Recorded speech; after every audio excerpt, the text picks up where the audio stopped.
Hey, and welcome back, or welcome. And I know it's been a bit of time. I fully intended on filming long before this, um, but the holidays were a lot rougher than I thought they were going to be. Things have been rough. Um, and I think one of the things that has made this year so hard has been like the isolation. Um, like everybody is feeling it, I know, because, the loneliness epidemic, because we're all stuck in our houses and we don't get to see people as often as we're used to. And that combined with just the loneliness that comes from having a disorder that people don't really understand. It's at least with the BPD, I at least had a friend who also has it. So we always had each other to talk to about our symptoms and things that help us and all of that stuff. But when it comes to the D.I.D, I don't have anybody to talk to, and it gets really lonely sometimes. And it can get really to the point where I'm just like ruminating on all of these thoughts, and I start to convince myself of different things. And, a big problem I've been having the past few months is this idea of like, am I faking everything? And I keep going in circles with my therapist about how I could be faking it. And, he's pretty much, he argued me into a circle, and I trapped myself in a circle, and I was like, okay, if I'm going to be like logical about this, yeah, my argument doesn't make any sense. But then of course, okay, so maybe I'm not faking it, but maybe it's not D.I.D. Maybe it's something else.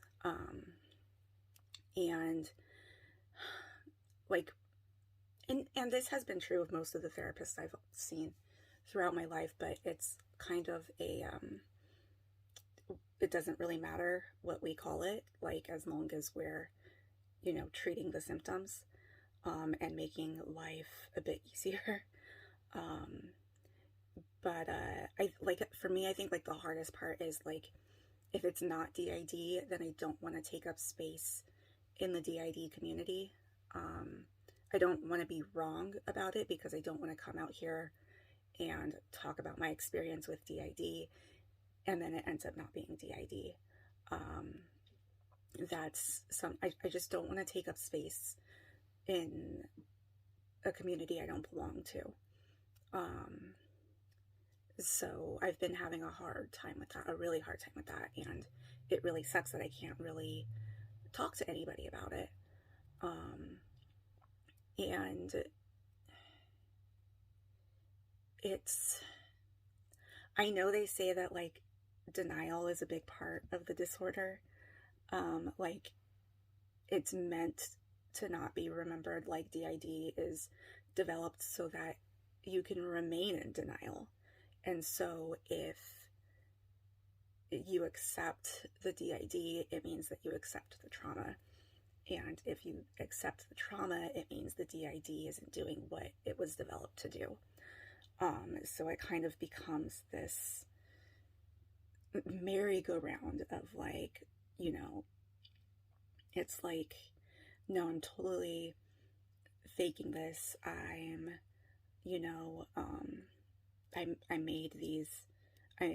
making this up. I'm not faking on purpose. Like, I know I'm not faking on purpose. Like, I'm not intentionally, being other people.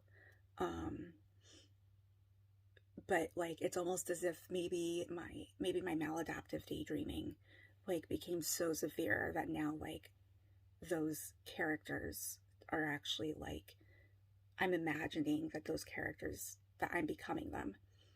Or maybe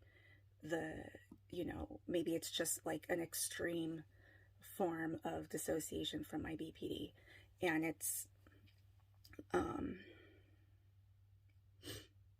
really difficult because I did leave one session once feeling pretty good about it.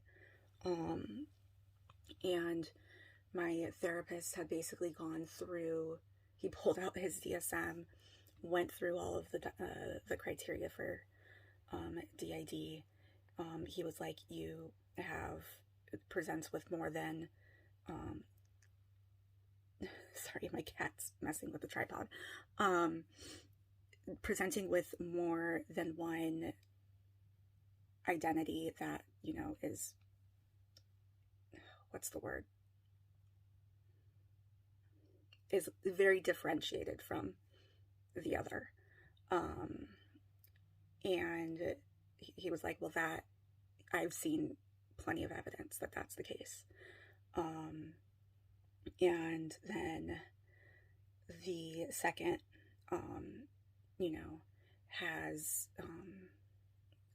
has forgetfulness, like has amnesia that's more than usual forgetfulness. And I'm like, that's the one that always gets me, because like, what is normal forgetfulness? Because we don't talk about that. You don't grow up learning how other people's brains work, so you just assume that your brain is working like everybody else's. It's like nobody remembers their entire childhood. And like, yeah, I don't remember before the age of 9, and that's weird. But I mean, maybe I just have a bad memory. I've got plenty of other disorders that could excuse the bad memory. I've got ADHD. I'm constantly walking into a room and forgetting what I'm getting in there. So I figured that's what it was. It was just the ADHD. And I would have short-term memory loss. I'd have long-term memory loss.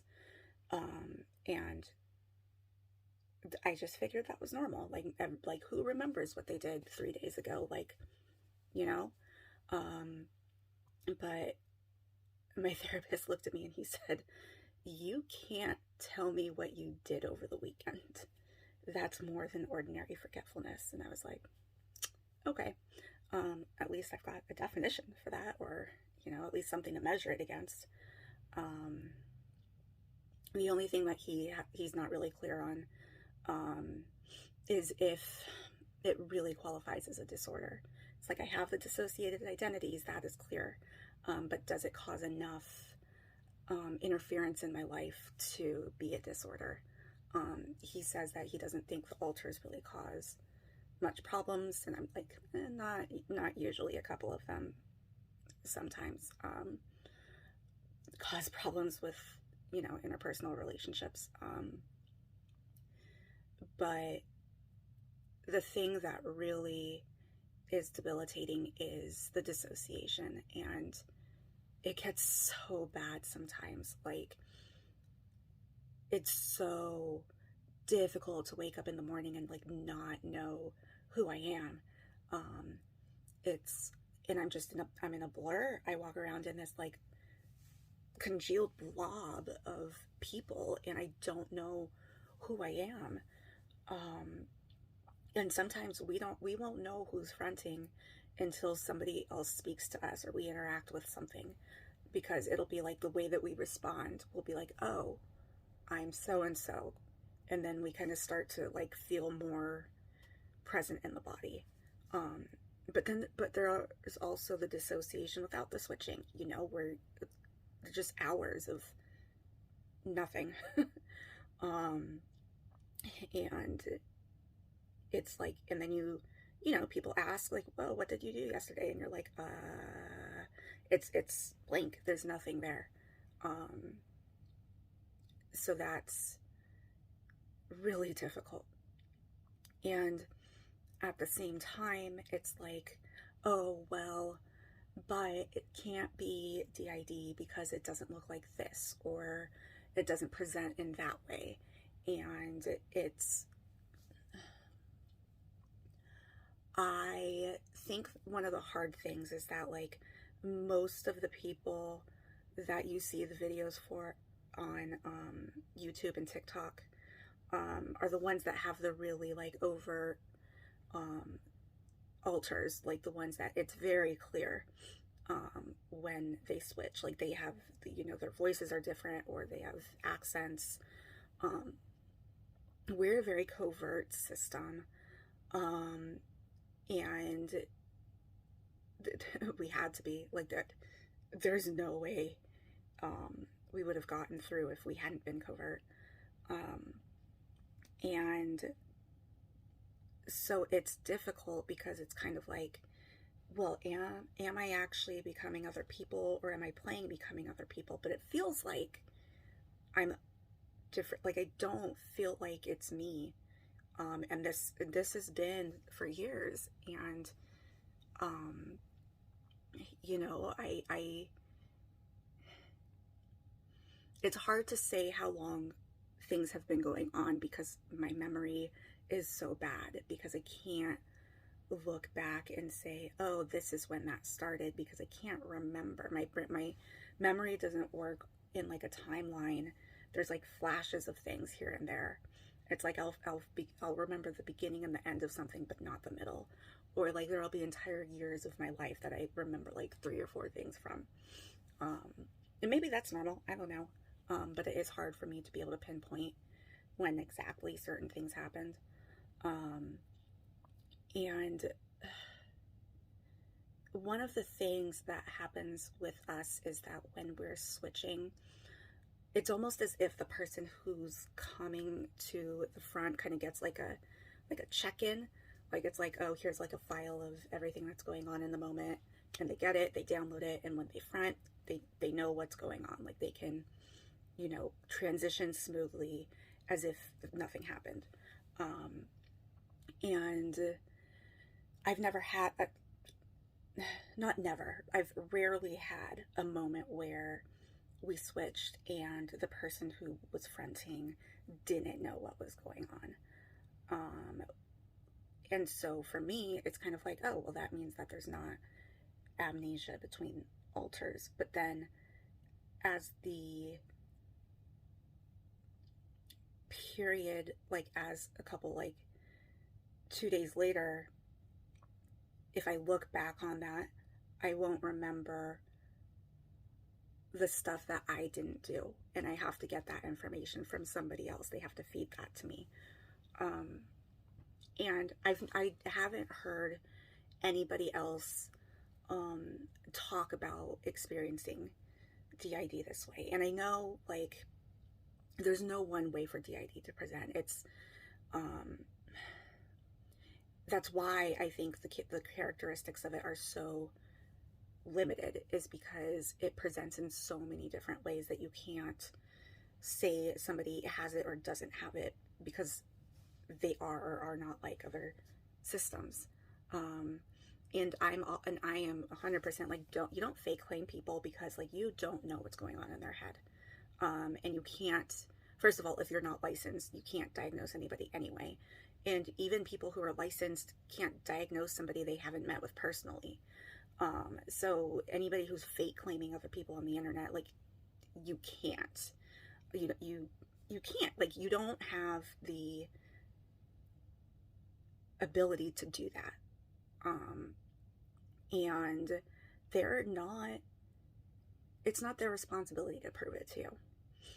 It's one thing if there's misinformation, and it's okay to like point that out and correct it and make it a teachable moment. But to like say like, oh, you're totally faking it because you have fictives, or you're faking it because you have an animal alter, or you're faking it because you have like way too many alters, which there's no such thing. And so you can't. And I'm a huge proponent of that. Like, I don't care. Don't fake. I don't care if you are a system, if you're a singlet, don't fake claim other people. Don't fake claim people for other mental illnesses either. Like, you're not their doctor. You don't know. And quite frankly, if they're not spreading misinformation, it's not your business, and why does it matter? But that's the whole, to bring it back, I am so supportive of people who are like discovering their diagnosis and, helping to determine like, okay, like this is what's going on in my head and this is what it sounds like. But when it comes to me, it's kind of like, yeah, but those rules don't apply to you. um, so it's tough. And I know sometimes that this is what I am experiencing. It'll happen because all of a sudden there'll be a switch and I'm gone. And how do you explain that? Or I'll, when I actually am able to hear them, a lot of times I get front stuck and I can't hear anybody. But when I can hear them, it's like, it's not like I can't control what they say. I have no idea what they're going to say. And that's kind of, that would be a little weird for an imaginary friend. So there are,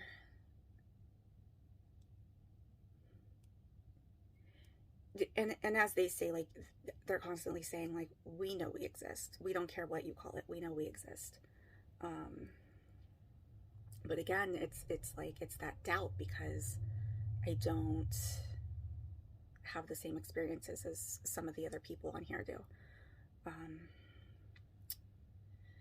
But I'm not going to ramble on too much longer. This video is already longer than I had intended to make it. Let me know in the comments if you have D.I.D. and you have symptoms or traits that you don't necessarily see in other systems. I think that it would be good to have more representation of what it really feels like to have D.I.D. I feel like a lot of the things that we see are all kind of experienced similarly. And I get it. It's because those are the ones that get the views. So the algorithm is going to show those to us. Like I go digging for D.I.D. creators. But yeah, so let me know in the comments if you experience things that you find unique to your system, or if you relate to any of the things that you said, or sorry, any of the things that I said. But go ahead and give a like, hit subscribe. I promise I am going to continue to make videos. I just can't give a guarantee of when and how often those videos will be. Mental illness sucks, and I can't predict what my energy levels are going to be like on any given day. And this has been a long stretch of really debilitating dissociation and depression, and I can't really function when I'm feeling that way. I'm starting to feel a little bit better. I'm hoping this is going to stick and get more energy and, film a little bit more frequently. I know Jessica is really wanting to get on camera, so we'll work some things out. So I'll catch you next time. Until then, take care and stay well. Bye.